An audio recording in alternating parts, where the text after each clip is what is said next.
Hello students,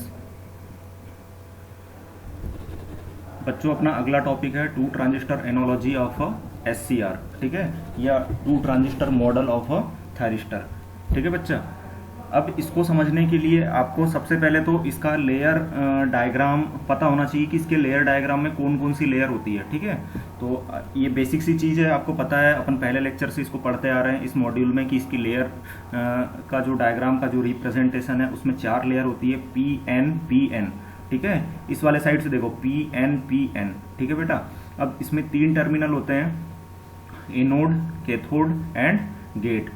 anode positive, cathode negative, and जो gate है वो कहाँ पे, किस लेयर के पास में कनेक्टेड होता है, लेयर पी के पास में। ठीक है, एंड इसका जो गेट करंट है वो आईजी है। ठीक है, ये एससीआर का सिंबल है, एनोड, कैथोड एंड गेट। ठीक है, ये एनोड से आईए करंट मतलब एनोड करंट फ्लो हो रहा है। ठीक है, अब एससीआर के टर्न ऑन होने के लिए क्या कंडीशन होना चाहिए फुलफिल, कि anode current should be greater than equal to latching current. ठीक है, अगर लेचिंग करंट से ज्यादा होगा आपका एनोड करंट तो आपका एससीआर टर्न ऑन हो जाएगा। ठीक है, अब प्रिंसिपल, अब टू ट्रांजिस्टर एनोलॉजी का समझते हैं इसको।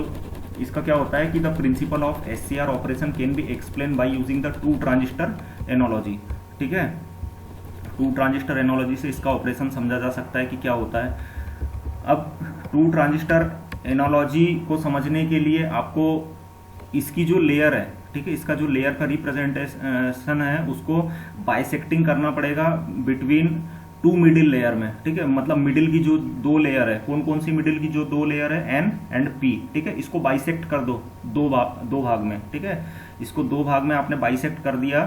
ठीक है, along with the dotted line. ठीक है, ये देखो, ये डॉटेड लाइन से इसको, ये जो मिडिल की जो 2 लेयर है, N layer and P layer, ठीक है, इसको बाइसेक्ट कर दिया, इसको बाइसेक्ट कर दिया। ठीक है, तो जब बाइसेक्ट करोगे तो ये पूरा पार्ट, फुल पार्ट क्या था, ये पूरी लेयर क्या थी, एन थी, तो ये आधा पार्ट एन हो गया, एंड ये पूरी लेयर क्या थी, पी थी, तो ये आधा जो पार्ट हो गया ये पी हो गया। ठीक है, आपको इस आपने अब देखो, ये जब दो मिडिल लेयर्स में जब बाइसेक्ट हुई था, ठीक है, जब ये जो 2 मिडिल लेयर थी एन एंड पी, ये दो सेपरेट पार्ट में जब डिवाइड हुई तो यहाँ पे आपके दो जंक्शंस का रिप्रेजेंटेशन बन गया। एक तो पी एन पी हो गया, ये देखो, एक ये पी एन पी फॉर्म हो गया, एंड एक एन पी एन फॉर्म हो गया। ठीक है, ठीक है, 2 फॉर्म हो गए, ये देखो, एक पी एन पी एंड दूसरा एन पी एन। ठीक है, अब एनोड, ठीक है, ये इसका कैथोड, ये इसका गेट, एंड नीचे वाले में एन में कहाँ लगा हुआ है, कैथोड लगा हुआ है, ये कैथोड।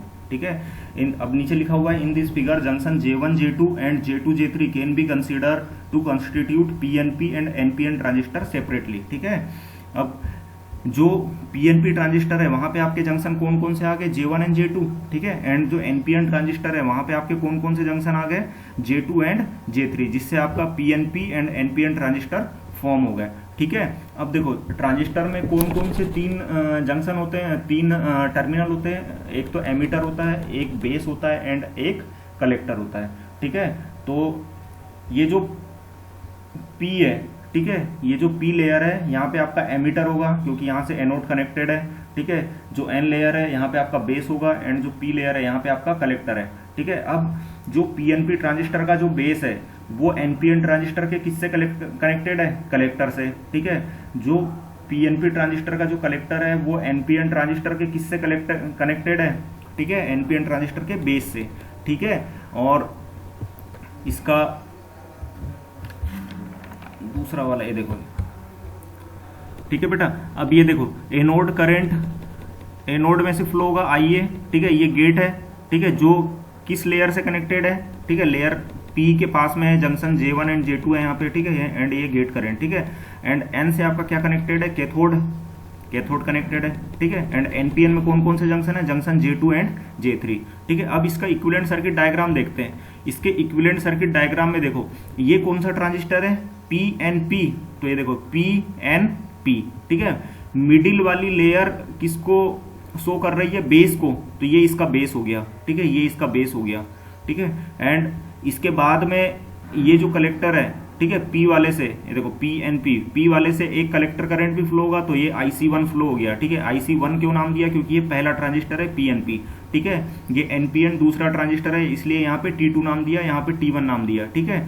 इसका गेन α1 है, इसका गेन α2 है, ठीक है बेटा। अब देखो जो पहले ट्रांजिस्टर का जो बेस था वो दूसरे ट्रांजिस्टर के किससे कनेक्टेड है, कलेक्टर से। तो देखो ये इसका जो बेस था वो दूसरे ट्रांजिस्टर के कलेक्टर से कनेक्टेड है, मतलब NPN ट्रांजिस्टर के कलेक्टर से कनेक्टेड है, तो N P और N, ठीक है। अब यहाँ पे देखो एमीटर जो है वो N लेयर वाला है, ठीक है, मतलब जंक्शन J3 पे एमीटर कनेक्टेड है, तो आपका जो करंट का इसमें जो डायरेक्शन होगा वो आउटवर्ड होगा, ठीक है। बेसिक इलेक्ट्रॉनिक्स की चीज हो गई है ये, तो आपको समझ में आ ही रहा होगा कि इसमें एरो का डायरेक्शन कैसा है। एरो का डायरेक्शन जनरली क्या शो करता है, फ्लो ऑफ द करंट, ठीक है, करंट का डायरेक्शन, ठीक है। तो एमीटर करंट, तो इसका करंट क्या हो गया IE2, ठीक है, या IK, ठीक है। अब देखो जो पहला वाला जो ट्रांजिस्टर था उसका बेस दूसरे वाले के कलेक्टर से कनेक्टेड था, मतलब यहाँ का करंट क्या होगा IB1, ठीक है, और यहाँ का करंट क्या होगा IC2, दूसरे वाले ट्रांजिस्टर का करंट तो IC2, ठीक है। अब ये जो IC2 करंट है ये कहाँ पे आ रहा है, नीचे आ रहा है, ये देखो कलेक्टर के बाद बेस आ रहा है ना, तो ये IC2 नीचे आ गया, ठीक है। दूसरे वाले में देखते हैं जो पहले वाले ट्रांजिस्टर का जो कलेक्टर था, मतलब कलेक्टर मतलब ये वाला, ठीक है, वो किससे कनेक्टेड है, दूसरे ट्रांजिस्टर के बेस से, ठीक है। तो उसका कलेक्टर करंट क्या हो गया IC1, ठीक है, एंड इसका बेस करंट क्या हो गया IB2, ठीक है। और यहां से क्या कौन सा करंट जा रहा है IG, मतलब गेट करंट, ठीक है। मतलब यहाँ पे आप KCL लगाओगे तो यहाँ पे कुछ सम हो जाएगा करंट का, ठीक है बेटा। ये चीज हो गई, ठीक है, ये करंट हो गया। और ये एमीटर था पहले वाले ट्रांजिस्टर का, तो anode current equal to emitter current of first transistor, ठीक है। अब यहाँ पे लेते हैं, अब यहाँ पे देखते हैं कि इसकी थोड़ी सी थोड़ा सा मैथमेटिकल एक्सप्रेशन अपने को कैलकुलेट करना है कि इसका मैथमेटिकल कैलकुलेशन किस प्रकार से होगा। तो इसके बाद में बोला है कि if the common base gain current of the transistor T1 and T2 इज α1 एंड α2, ठीक है। जो NPN एंड PNP ट्रांजिस्टर है उसका कॉमन बेस करंट गेन मतलब, ठीक है, α1 एंड α2 है, ठीक है। Then the collector IC current is related to the emitter current IE, ठीक है। एक रिलेशन होता है कलेक्टर करंट IC का किसके साथ में, एमीटर करंट IE के साथ में। क्या होता है वो, IC equal to alpha of IB plus ICBO, ठीक है। इस वाले रिलेशन को आप याद रखना, ठीक है, ये काम आएगा काफी ज्यादा। Where IC is equal to, IC is the collector current, I is the emitter current, ICBO is the forward leakage current, ठीक है, forward leakage current होता है, ठीक है, and alpha is the common base forward current again, ठीक है। Equation for the collector current ये आपने अभी लिखा था, इक्वेशन 1 नाम देके, तो IC equal to alpha IE plus ICBO, ठीक है। अब देखो बेटा पहले वाले ट्रांजिस्टर के लिए जो क्या बोला है, पहले वाले ट्रांजिस्टर के लिए क्या होता है कि क्या बोला है कि IA इक्वल टू IE1, बिल्कुल सही है। देखो जो एनोड करंट है पहले वाले ट्रांजिस्टर का, यहाँ पे देखो जो एनोड करंट है पहले वाले ट्रांजिस्टर का वो किसके बराबर है, emitter current of the first transistor मतलब IE1, तो यहाँ पे IE1 लिख दिया, IA इक्वल टू IE1, ठीक है। ठीक है। अब ये जो कलेक्टर करंट का इक्वेशन है ये आपको दोनों ट्रांजिस्टर के लिए लिखना है। तो आप जब पहले ट्रांजिस्टर के लिए इसका इक्वेशन लिखोगे तो यहाँ पे क्या लिखोगे, 1 सबस्क्रिप्ट में 1 लिखोगे, तो IC1 इक्वल टू इसका पहले वाले ट्रांजिस्टर का करंट गेन α1, तो α1 प्लस α1। अब IE1 आएगा पहले वाले ट्रांजिस्टर का, लेकिन IE1 किसके बराबर है, IA के, तो IE1 को IA से रिप्लेस कर दिया, तो α1 IA प्लस ICBO1, ठीक है बेटा। अब इसको इक्वेशन 1 नाम दे दो या जो भी नाम देना है आपको दे दो, ठीक है। इक्वेशन 2 दे सकते हैं या इक्वेशन 3 दे सकते हैं, ठीक है, आपके अकॉर्डिंग। अगर आप इसको कोई नोटेशन से डिनोट कर रहे हो इक्वेशन 1 2, तो इसको फिर आगे बढ़ा देना इक्वेशन 2 3, ठीक है। अब फॉर द ट्रांजिस्टर T2, ठीक है, ट्रांजिस्टर T2 में चेक करते हैं कि जो कैथोड करंट था, मतलब दूसरे वाले ट्रांजिस्टर का जो कैथोड है यहाँ का करंट IK, ठीक है, एनोड का करंट IA था तो कैथोड का करंट IK, तो IK किसके बराबर है, एमीटर करंट के, क्योंकि वाला टर्मिनल जो है वो एमीटर है, तो वहां पे जो करंट फ्लो होगा वो IE2 होगा, तो IK equal to IE2 equal to IA plus IG, ठीक है, IA प्लस IG। अब देखो यहाँ पे कौन कौन से करंट आ रहे हैं, ठीक है, IA प्लस, अब देखो एक तो ये करंट आ रहा है IA पूरा anode current IA plus IG, ठीक है। तो जो कैथोड करंट होगा वो किस किस का सम हो जाएगा, anode current plus gate current, ठीक है। अब आपने दूसरे वाले ट्रांजिस्टर के लिए सेम इक्वेशन लिखा, इसको जो कलेक्टर करंट का इक्वेशन था उसको दूसरे ट्रांजिस्टर के लिए लिखा, तो IC2 equal to alpha two IK plus ICBO2, ठीक है, दूसरे वाले के लिए, ठीक है, फॉरवर्ड लीकेज करंट, ठीक है।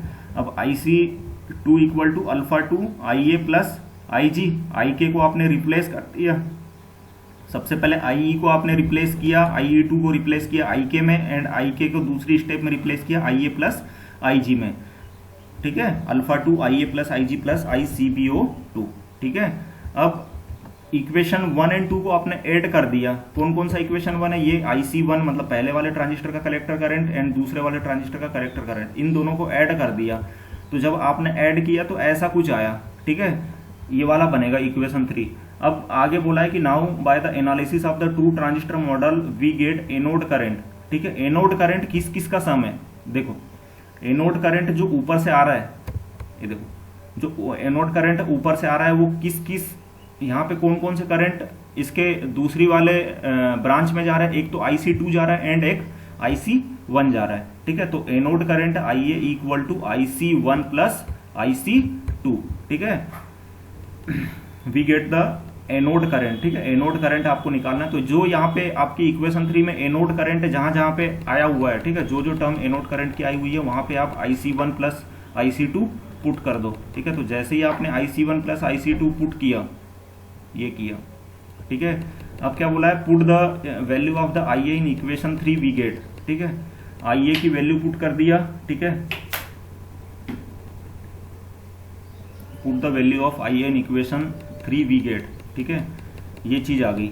अब इसके बाद में आपने क्या निकाला, यहाँ से एनोड करंट की वैल्यू निकाल ली। तो एनोड करंट की जब आपने वैल्यू निकाली एंड उसको जब सॉल्व किया तो ये वैल्यू आ गई। एक इक्वेशन ये बन गया कि alpha two IG plus ICBO1 plus ICBO2 divide by 1 minus alpha 1 plus alpha 2। अब इसको इक्वेशन 4 नाम दे दिया। अब इस इक्वेशन से देखो, अगर आप IG को इंक्रीज करोगे, मतलब गेट करंट को इंक्रीज करोगे एंड अल्फा 1 प्लस अल्फा 2 को अगर यूनिटी रखोगे, तो यूनिटी रखने से क्या होगा कि जो नीचे वाला जो फंक्शन होगा वो 1 माइनस 1 जीरो हो जाएगा, मतलब ये इन्फिनिटी हो गया टोटल पूरा फंक्शन। तो IA की वैल्यू इंक्रीज हो गई और जैसे ही आपकी एनोड करंट की वैल्यू इंक्रीज होगी आपका SCR टर्न ऑन हो जाएगा, ठीक है। तो टू ट्रांजिस्टर एनालॉजी में यही होता है कि आपका जो करंट गेन होता है उसका जो सम होगा अल्फा 1 प्लस अल्फा 2, उसकी वैल्यू को आपको यूनिटी रखना होता है, ठीक है, जिससे आपका SCR IG की वैल्यू इंक्रीज हो जाए एंड आपका SCR टर्न ऑन हो जाए, ठीक है। ये देखो ये लिखा हुआ है, व्हेन IG किससे रिलेटेड है, ट्रांजिस्टर T2 से, T2 में फ्लो हो रहा है, ठीक है। तो IB2 equal to IG then IK equal to IG, gate result alpha 2 increase, ठीक है, मतलब दूसरे वाले ट्रांजिस्टर का अल्फा 2 इंक्रीज हो जाएगा, ठीक है। ये देखो IA आपका इन्फिनिटी हो गया, मतलब इंक्रीज हो गया।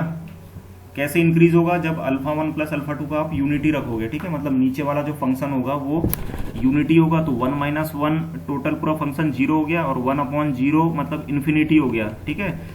तो IA इक्वल टू इन्फिनिटी क्या शो करता है कि आपका जो ट्रांजिस्टर है T1 एंड T2 वो किस मोड में ऑपरेट कर रहा है, सेचुरेशन रीजन में, ठीक है। एंड इस टाइम पे आपका जो SCR है वो क्या होता है, टर्न ऑन, ठीक है। तो ये आपके ट्रांजिस्टर की SCR की टू ट्रांजिस्टर एनालॉजी होती है, ठीक है, जिसमें आप करंट गेट करंट का इक्वेशन फाइंड आउट करते हैं, उसमें जो करंट गेन होता है अल्फा 1 प्लस अल्फा 2 उसकी वैल्यू को यूनिटी रखते हो, जिससे आपका ट्रांजिस्टर टर्न ऑन हो जाता है, ठीक है।